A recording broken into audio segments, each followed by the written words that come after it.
पाकिस्तान और ऑस्ट्रेलिया के दरमियान पहला टी20 मैच आज लाहौर में खेला जाएगा। दोनों टीमों के दरमियान पहला टी20 मैच शाम 4 बजे कज़ाफ़ी स्टेडियम में शुरू होगा। तीनों मैचेस की तमाम टिकट्स फ़रोख्त हो चुके हैं।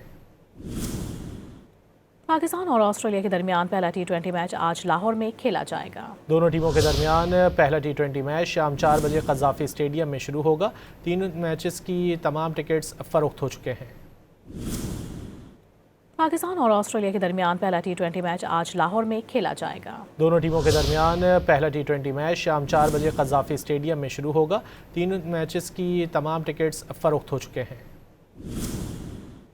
पाकिस्तान और ऑस्ट्रेलिया के दरमियान पहला टी20 मैच आज लाहौर में खेला जाएगा। दोनों टीमों के दरमियान पहला टी20 मैच शाम 4 बजे कज़ाफ़ी स्टेडियम में शुरू होगा। तीनों मैचेस की तमाम टिकट्स फ़रोख्त हो चुके हैं। पाकिस्तान और ऑस्ट्रेलिया के दरमियान पहला टी20 मैच आज लाहौर में खेला जाएगा। दोनों टीमों के दरमियान पहला टी20 मैच शाम 4 बजे कज़ाफ़ी स्टेडियम में शुरू होगा। तीनों मैचेस की तमाम टिकट्स फ़रोख्त हो चुके हैं।